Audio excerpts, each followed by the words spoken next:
अस्सलाम वालेकुम नाज़रीन, खबर की असल खबर के साथ समीर कुरैशी आपकी खिदमत में हाजिर है। मुस्तफ़ा आमिर केस जो कि 2025 का सबसे हाई प्रोफाइल केस बन चुका है। गुज़िश्ता रोज वज़ीर आला सिंध ने तमाम पुलिस के आला अफसरान और हसास इदारे के आला अफसरान को तलब किया था, 4 बजे तलब किया था, जिसमें आईजी सिंध, हसास इदारे के अफसरान, additional IG Karachi, SSP SIU, DIG CIA और तमाम अफसरान जो इस केस से मुंसलिक थे उन तमाम को तलब किया था। आधे घंटे तक ये इजलास चला, जिसमें हसास इदारे के अफसर ने ब्रीफिंग दी कि किस तरीके से केस कहाँ तक पहुँचा है। उसके बाद पुलिस ने भी ब्रीफिंग दी कि कहाँ तक जो है वो ये मामलात अदालत में पहुँचे गए, जिस पर इतलात ये हैं कि वज़ीर आला सिंध ने बिला तफरीक मुनशियात फरोशों के खिलाफ कार्रवाई के अहकामात जारी किए और उनका ये कहना था कि मुनशियात से पाक किया जाए, खुसूसन साउथ के इलाके को। बहरहाल वो तो देखते हैं कि ये तो इजलास होते रहते हैं, इस तरीके की बातें होती रहती हैं। ज़रा ये भी बताते हैं कि आज जो है कौमी असम्बली की कायमा कमेटी में भी आईजी सिंध ने तमाम इस मामले पर ब्रीफिंग देनी है।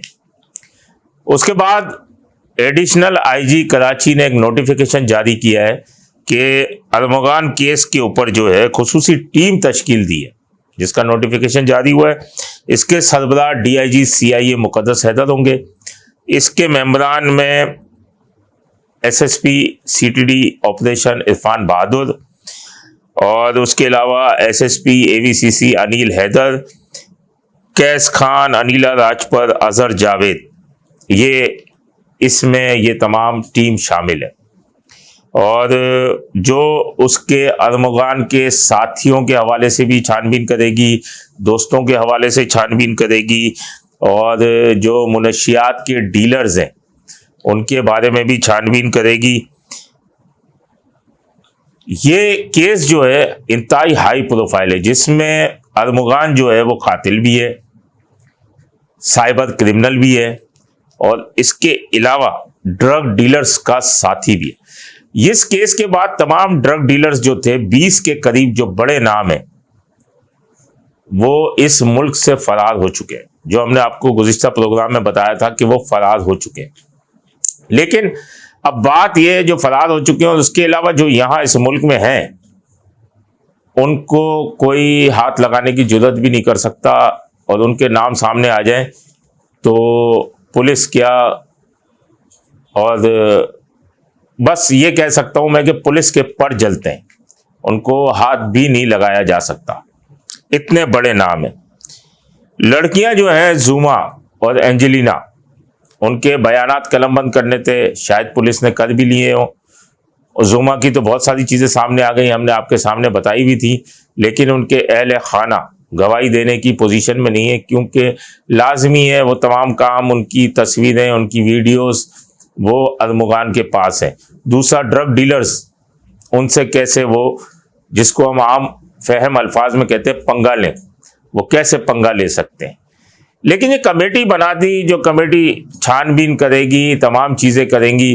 अब साहिर हसन जो कि एक मारूफ अदाकार का बेटा है, उसका 2 साल का कारोबार अगर उठाया जाए तो इस वीड की सप्लाई से उसने 48 करोड़ रुपए जो है उसका बिजनेस रहा है। 48 करोड़ रुपए की अहमियत रखता है। अब उसमें से पता नहीं कितना खाया, कितना उड़ाया, लेकिन उसमें से अगर उसने 5 करोड़ रुपया भी इस तरफ दे दिया तो ये केस खत्म हो जाएगा।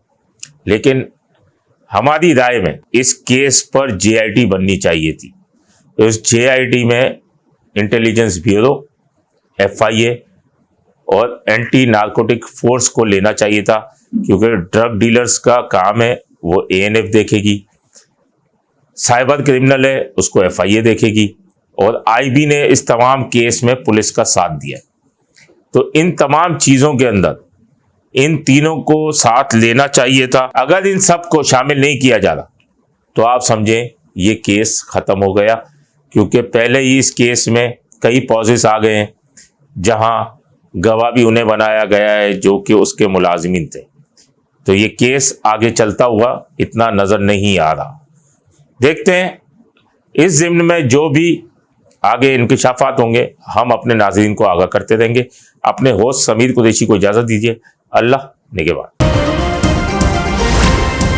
Z110 न्यूज़, खबर की असल खबर।